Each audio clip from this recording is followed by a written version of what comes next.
नमस्कार दोस्तों, आपका स्वागत है। रामपाल जी महाराज हमेशा से कहते आए हैं कि गीता का ज्ञान अनमोल है।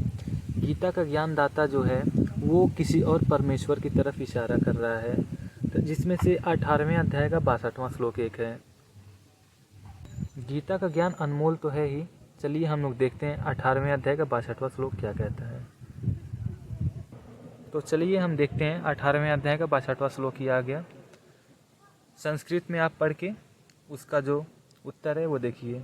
हे भारत, तू सब प्रकार से उस परमेश्वर की ही शरण में जा। उस परमात्मा की कृपा से ही तू परम शांति को तथा सनातन परम धाम को प्राप्त होगा। इसमें तो हमें पढ़ के यही लग रहा है कि परमात्मा वो कोई और है। पर क्या ये पूर्ण सत्य है? क्या हमें एक ही श्लोक में पूर्ण उत्तर मिल गया? नहीं, मेरा कथन तो यही है। आपको इसके लिए कुछ और श्लोकें भी पढ़नी होगी। उसके लिए आपको 61वां भी एक बार देखना होगा। तो 61वां में देखिए क्या लिखा है। हे अर्जुन, शरीर रूप यंत्र में आरूढ़ हुए संपूर्ण प्राणियों को अंतर्यामी परमेश्वर अपनी माया से उनके कर्मों के अनुसार भ्रमण कराता हुआ सब प्राणियों के हृदय में स्थित है। मतलब परमेश्वर जो है वो हृदय में स्थित है। तो वो परमेश्वर कौन है जो हृदय में स्थित है?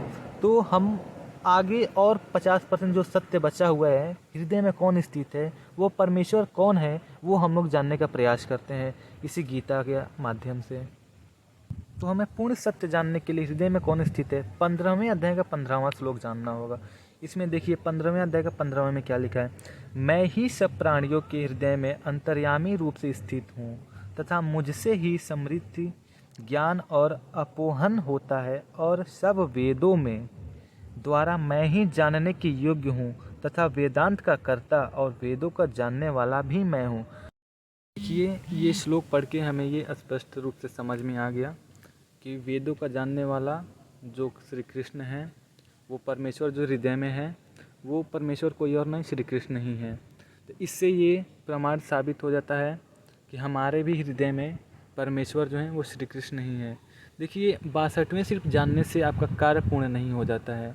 आपको वो ज्ञान जो बता दिए रामपाल कि वो कबीर हैं ऐसे करके मनगढ़ंत कहानियाँ ये बस बना के लोगों को ठग रहा है, बुद्धि हर ले रहा है। क्योंकि उसे पता है जो मैंने किताब गीता तेरे ज्ञान अमृत या फिर ज्ञान गंगा दे दी, उसे पढ़ के लोग पूर्ण रूप से विश्वास कर ले रहे हैं।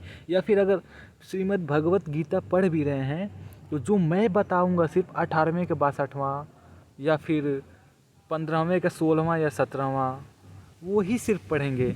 लेकिन कभी 15वें का 16वां 17वां छोड़ 18वें पे वो नहीं जाएंगे, 15वें का 15वां का भी नहीं पढ़ेंगे। उसे ये स्पष्ट रूप से समझ आ गया है। लोगों जो भोले भाले आत्माएं हैं उसे ठगने के लिए, हरने के लिए रामपाल ये काल रूप में आया है। ये कोई श्री कृष्ण के अंदर काल नहीं बैठा, ये मनगढ़ंत कहानी बना के लोगों को बुद्धि हर के ठग रहा है। सिर्फ इसके अंदर लोभ, लालच और अपनी सेवा करवाना, अच्छे से ज़िंदगी जीना, लग्जरियस लाइफ जीना, लोगों को मूर्ख बना के कैसे भी जो भोली भाली आत्माएं हैं उनको ठग के अपने शांतिपूर्वक रहने का प्लान था। लेकिन जैसे करनी वैसी भरनी, आपने सुना होगा। उसने जैसा कर्म किया वो जो जेल में भुगत रहा है, और उसका और भी बदतर दशा होगी। परमेश्वर उसे बख्शेंगे नहीं, जो कि वो परमेश्वर विरोधी काम किया है, कार्य किया है। उसे पता नहीं क्या उसको लाभ हुआ, थोड़ा बहुत मतलब लग्जरियस लाइफ जिया, वो तो ख़त्म ही हो गया अभी जेल में।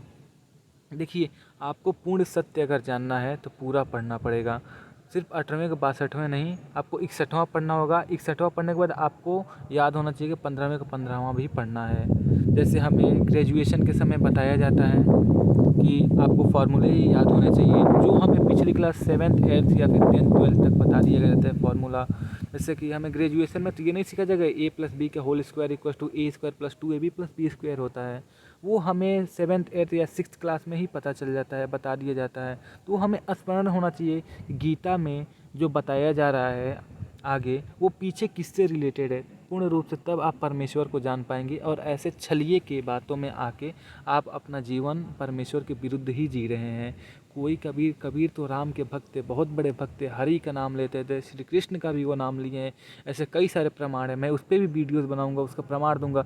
ये जो कबीर ग्रंथावली या कबीर सागर या फिर ये सूक्ष्म वेद करके ये जो आजकल प्रचलित है, ये सब उसके आश्रम में कहानियाँ बना बना के लिखी जा रही हैं। जैसे एक गाने पे उसी बोल पे उसी लाइन्स के आधार पे दूसरी लाइन जो छाप दी जाती हैं, लिख दी जाती हैं और हमें उसी धुन में सुना दी जाती हैं। सेम प्रकार से ये जो बता रहा है कि कबीर साहब ने कहा है, उन्हीं की बोली यूज करके ये अपनी तरफ से बना बना के प्रिंटिंग करके ये किताबें छाप के बांट रहे हैं। जबकि कबीर सागर या फिर कबीर ग्रंथावली जो है एक नहीं, इसके 15 से ज़्यादा अधिक रूपों में छापी गई हैं, जो कि एक दूसरे से भी सही तरीके से मेल नहीं खाती। आप खुद सोचिए, जो कबीर कहते थे, बुरा जो देखन मैं चला बुरा न मिलिया कोई, जो दिल देखा आपना मुझसे बुरा ना कोई।